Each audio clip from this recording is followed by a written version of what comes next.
Media మిత్రులకు నమస్కారం. ఇటీవల కాలంలో జూలై 1, 2024 నుంచి కేంద్ర ప్రభుత్వం ఐపీసీ బదులుగా ఇండియన్ పీనల్ కోడ్ బదులుగా భారతీయ న్యాయ సంహిత చట్టం అని ఇంట్రడ్యూస్ చేయడం జరిగింది. 1/7/2024 నుంచి ఇది అమల్లోకి వచ్చింది. అయితే ఇటీవల కాలంలో కూటమి ప్రభుత్వం అధికారంలోకి వచ్చిన తర్వాత సోషల్ మీడియా కార్యకర్తలపైన, వైసీపీకి చెందిన వాళ్ళపైన ముఖ్యంగా అనేక దారుణమైన పద్ధతులు అవలంబిస్తూ అసలు అప్లికబిలిటీ కాని సెక్షన్స్లు ఇందులో పొందుపరుస్తూ, ఎందుకంటే ఎక్కువ రోజులు జైల్లో పెట్టాలంటే ఏ సెక్షన్ పెట్టాలని చెప్పి ఈ ప్రభుత్వము, పోలీస్ డిపార్ట్మెంటు పరిశీలించి ప్రభుత్వ ఆదేశాలకు అనుగుణంగా భారతీయ న్యాయ సంహిత చట్టంలో 111 సెక్షన్ను ఒకటి ప్రవేశపెట్టడం జరిగింది కేంద్ర ప్రభుత్వం. 111 సెక్షన్ ప్రధాన ఉద్దేశం ఆర్గనైజ్డ్ క్రైమ్స్, అంటే వ్యవస్థీకృత నేరాలు చేసే వాళ్ళకి సంబంధించి మాత్రమే ఈ సెక్షన్ వర్తిస్తుంది. ఆ వ్యవస్థీకృత నేరాలకు సంబంధించి కూడా అనేకం అందులో పొందుపరిచారు, ఏవేవి వ్యవస్థీకృత నేరాల కిందకి వస్తాయని చెప్పి. ప్రధానంగా కిడ్నాప్, రాబరీ, కంటిన్యూస్గా వాహనాలు దొంగతనం, బెదిరించి డబ్బులు వసూలు చేయడం, ఇతరుల ఆస్తులను బలవంతంగా ఆక్రమించుకోవడం, డబ్బులు తీసుకొని సుపారీ హత్యలు చేయడం, ఆర్థిక నేరాలు, సైబర్ నేరాలు, అలాగే హ్యూమన్ ట్రాఫికింగ్ అంటే మనుషులను అపహరించి వారిని డబ్బు కోసమో లేకపోతే మరో దానికోసమో వ్యభిచార వృత్తిలోకి దించడం, మాదక ద్రవ్యాలను, చట్టం నిషేధించిన ఆయుధాలను, వీటన్నిటినీ అక్రమంగా రవాణా చేయడం, వీటిని ఎవరైతే ఉపయోగిస్తారో వీళ్ళందరిపైన కూడా 111 సెక్షన్ పెట్టచ్చు అని చెప్పి భారతీయ న్యాయ సంహిత చట్టంలో పేర్కొన్నారు. అదేవిధంగా ఇంకొన్ని, దీనికి ప్రధానంగా ఇద్దరు కానీ అంతకు మించి కానీ ఈ వ్యవస్థీకృత నేరాలకు పాల్పడితే, వాళ్ళు వరుసగా నేరాలు చేస్తే దాన్ని ఆర్గనైజ్డ్ క్రైమ్ అంటారని చెప్పి ఇది కూడా ఎక్స్టార్షన్ అనేది ఉండాలి కంపల్సరీగా. ఇందులో ఊరికే ఏదో నేరాలు చేస్తూ పోకుండా దానికి ఎక్స్టార్షన్, మనీ ఎక్స్టార్షన్ లేకపోతే ఇంకొక రూపంలో ఎక్స్టార్షన్, ఇవన్నీ ఉంటేనే ఈ సెక్షన్ అప్లై అవుతుందని. అదేవిధంగా ఇంకోటి ప్రధానమైంది, ఈ చట్టం రావడానికి ముందు నుంచి ఒక 10 సంవత్సరాల లోపు కనీసం ఒక ఛార్జ్షీట్ పైబడి అంటే 2 ఛార్జ్షీట్లైనా కలిగి ఉండాలా, కోర్టు దాన్ని కాగ్నిజెన్స్గా తీసుకొని ఉండాలా, అప్పుడు మాత్రమే ఈ 111 సెక్షన్ పెట్టేదానికి సాధ్యమవుతుందని చెప్పి భారతీయ న్యాయ సంహిత చట్టం చక్కగా విశ్లేషించింది.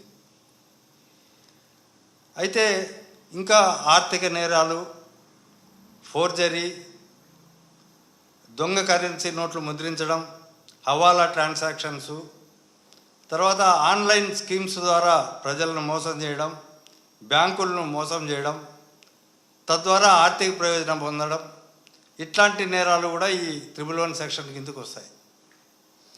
ఇలాంటి సెక్షన్ని, దుర్మార్గమైన సెక్షన్ని ఎలాంటి అభం శుభం తెలియని వాళ్ళపైన, కూటమి చేసే, ప్రభుత్వం చేసే తప్పులను ప్రశ్నించే వారిపైన,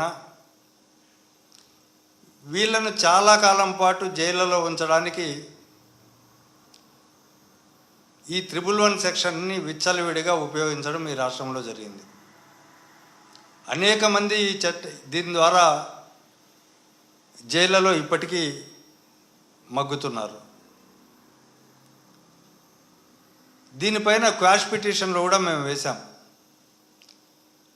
ఈ కేసులు ఏవి నిలవో, ఎందుకంటే వాళ్ళు చట్ట ప్రకారం వ్యవహరించలే. ఇందులో కేరళ హైకోర్టు స్పష్టంగా ఒక జడ్జిమెంట్ ఇచ్చింది. ఎలాంటి సందర్భాల్లో 111 వర్తిస్తుంది, ఎలాంటి సందర్భాల్లో వర్తించదని చెప్పి. సోషల్ మీడియా కేసులకు ఈ సెక్షన్ వర్తించదని క్లియర్గా చెప్పింది. ఇటీవల మన Andhra Pradesh high court division bench justice Raghunandan Rao, justice ఉమామహేశ్వరరావులతో కూడిన డివిజన్ బెంచ్ WP నెంబర్ 26/769/24 ఆ కేసులో స్పష్టంగా ఒక పప్పుల వెంకటరమణారెడ్డికి సంబంధించి అక్రమంగా నిర్బంధించారు, అతని పైన 111 సెక్షన్ పెట్టారు, ఇది వర్తించదు అని కేసు వేస్తే ఆ కేసులో స్పష్టంగా తీర్పు చెప్పడం జరిగింది. ఇన్వెస్టిగేషన్ ఆఫీసర్ 111 సెక్షన్ పెట్టినప్పుడు అది వర్తిస్తుందా లేదా అనేది చూడకుండా కూడా పెట్టాడు. అదే సందర్భంలో ఎవరైతే మేజిస్ట్రేట్ ఉన్నారో ఆ రోజు రిమాండ్కు తీసుకునే మేజిస్ట్రేట్ ఈ సెక్షన్లు వర్తిస్తాయా వర్తించవా అని కూడా చూడకుండా ఆటోమేటిక్గా మెకానికల్గా తన మైండ్ను అప్లై చేయకుండా అతన్ని రిమాండ్కు పంపించడం జరిగింది. ఇది క్లియర్గా ఫ్లా, చట్ట ప్రకారం ఇది చెల్లదు అని స్పష్టమైన తీర్పుని ఇవ్వడం జరిగింది. 111 సెక్షన్ అనేది ఈ సోషల్ మీడియా కేసుకు వర్తించదని చెప్పి రఘునందన్ రావు గారి జడ్జిమెంట్లో పేరా నెంబర్ 48లో స్పష్టంగా పేర్కొనడం జరిగింది. ఇందులో ఇన్వెస్టిగేషన్ ఆఫీసర్ తప్పును ఎత్తి చూపడం జరిగింది. అదేవిధంగా మేజిస్ట్రేట్ గారు యాంత్రికంగా మెకానికల్గా ఒక పిటిషన్ ఇందులో కేసులో ఉండే పప్పుల వెంకటరమణారెడ్డిని లోపలికి పంపించడం అనేది చెల్లదని చెప్పడం, అతనికి బెయిల్ మంజూరు చేయడం జరిగింది. అదేవిధంగా ఇంకొక జడ్జిమెంట్లో ఇక్కడనే జస్టిస్ హరినాథ్ గారు కూడా ఇట్లాంటి కేసులోనే 111 సోషల్ మీడియా కేసుల్లో సంబంధించి Peesala Shivashankar Reddy versus state of Andhra Pradesh అనే కేసులో కూడా క్లియర్గా ఇందులో చెప్పడం జరిగింది. యాంత్రికంగా మాత్రమే ఈ సెక్షన్ను పెట్టారు అని అనేక సుప్రీంకోర్టు జడ్జిమెంట్లు మొదలుకొని కేరళ హైకోర్టు జడ్జిమెంట్ వరకు అన్నిటినీ పొందుపరుస్తూ సోషల్ మీడియా కేసులకు భారతీయ న్యాయ సంహిత 111 సెక్షన్ వర్తించదని క్లియర్గా చెప్పడం జరిగింది. అయితే ఇంతకాలం వీళ్ళు పోలీసులు తెలియకుండా ఈ సెక్షన్లు పెట్టారా లేకపోతే ఉద్దేశపూర్వకంగా పెట్టారంటే దీనికి ఆన్సర్ ఒకటే. కూటమి ప్రభుత్వం సోషల్ మీడియా కార్యకర్తలను భయభ్రాంతులను చేసేదానికి, వాళ్ళు ఇచ్చిన సూపర్ 6 హామీలను ఎక్కడైనా ప్రశ్నిస్తే వాళ్ళు ప్రశ్నించకుండా ఉండడానికి, సాధ్యమైనంత వరకు వాళ్ళందరినీ భయభ్రాంతులను చేసి ఎక్కువ కాలం జైళ్ళలో మగ్గేలాగా చేయడానికి ఈ 111 సెక్షన్ను ఈ ప్రభుత్వం స్పష్టంగా దుర్వినియోగం చేసింది.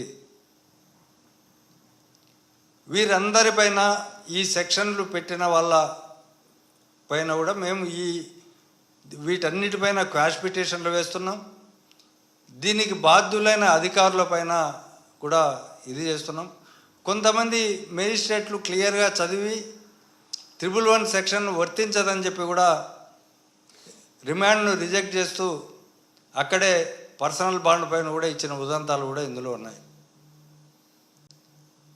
కాబట్టి అల్టిమేట్గా నష్టపోతున్నది భారత రాజ్యాంగం ప్రకారము ఆర్టికల్ 21 ప్రకారం ఏదైతే ఈ రాజ్యాంగం పౌరులకు స్వేచ్ఛ కలిగించిందో ఆ స్వేచ్ఛను హరించే విధంగా వాళ్ళ పర్సనల్ లిబర్టీని కట్టైల్ చేసే విధంగా జైళ్ళలో మగ్గించేదానికి ఈ పోలీస్ డిపార్ట్మెంటు తర్వాత ఈ కూటమి ప్రభుత్వం చాలా ప్లాన్డ్గా పగడ్బందీగా ఆర్గనైజ్డ్గా అనేక మందిని ఇవాళ జైళ్ళలో పెట్టి హింసించడం జరుగుతుంది. దీంతోపాటు వాళ్ళు అనేకమైన కార్యక్రమాలు ఎఫ్ఐఆర్లు ఇవ్వకపోవడం, రిమాండ్ రిపోర్ట్లు ఇవ్వకపోవడం, కంప్లైంట్ కాపీలు ఇవ్వకపోవడం, పార్టీ వన్ ఇవ్వకుండా అర్ధరాత్రి పూట ఇళ్లపైన దాడి చేసి పోలీస్ డ్రెస్లో కాకుండా సివిల్ డ్రెస్లో రావడం, వాళ్ళని తీసుకొని పోవడం, ఎత్తుకొని పోవడం, ఇంట్లో వాళ్ళను భయభ్రాంతులు చేయడం, నెంబర్లు లేని వెహికల్స్లో పోలీసులే దొంగల మాదిరి రావడం, సోషల్ మీడియా కార్యకర్తలను టెర్రరిస్టుల మాదిరి భావించి భయభ్రాంతులను గురి చేసే విధంగా తీసుకుపోవడం, రోజుకొక పోలీస్ స్టేషన్ చొప్పున తిప్పడం, వాళ్ళపైన 10 రోజులు వాళ్ళని హింసించిన తర్వాత ఇప్పటికీ కూడా వాళ్ళను కేసులో ముద్దాయిలుగా చేర్చి కోర్టుకు ప్రొడ్యూస్ చేయకపోవడం, విడుదల చేయకపోవడం, ఇలాంటి సందర్భాల్లో అనేక హెబియస్ కార్పస్ పిటిషన్లు వేస్తే తర్వాత వరుసగా మీరు మా పైన హెబియస్ కార్పస్ పిటిషన్లు వేస్తారా అని 10ల సంఖ్యలో కేసులు పెట్టడం, ఇలాంటివన్నీ కూడా ఈ రాష్ట్రంలో జరుగుతున్నాయి.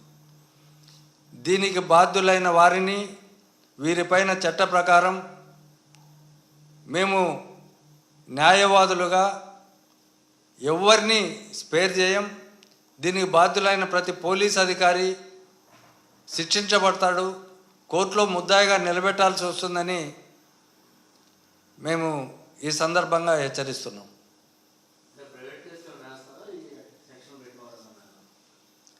ఇవి తప్పకుండా వీటిపైన క్వాష్ పిటిషన్లు వేస్తాం. ఇది 111 సెక్షన్ పెట్టడం అనేది చెల్లరనేది ఓవైపు వేస్తూనే ఇందుకు బాధ్యులైన వారిపైన ప్రైవేట్ కంప్లైంట్లు వేస్తాం. ఆ పోలీసు అధికారులందరినీ కూడా ముద్దాయిలుగా నిలబెట్టే ప్రయత్నం మేము ఖచ్చితంగా చేస్తాం.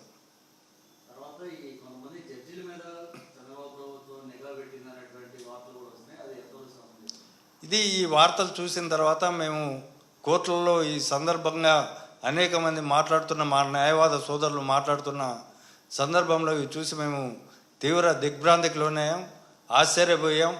ఇలాంటి వాటిని కూడా ఈ ప్రభుత్వాలు చేస్తున్నాయా? అసలు న్యాయ వ్యవస్థ జోలికి వస్తే ఏదో ఒక రోజు వీళ్ళకు తగిన మూల్యం చెల్లించక తప్పదు. కానీ ముందు నుంచి వీళ్ళకున్న సాంప్రదాయ ప్రకారం 45 సంవత్సరాల ఇండస్ట్రీలో అన్ని వ్యవస్థలను మేనేజ్ చేయాలని ప్రయత్నం చేయడం, చివరికి న్యాయ వ్యవస్థలను కూడా వదలకుండా వాటిని కూడా ఇన్ఫ్లుయెన్స్ చేయాలనే ప్రయత్నంలో భాగంగానే ఇవన్నీ కూడా చేసి ఉంటారు. సామభేద దాన దండోపాయాలు అనేటివి వాళ్లకు ప్రధానమైన ఆయుధం.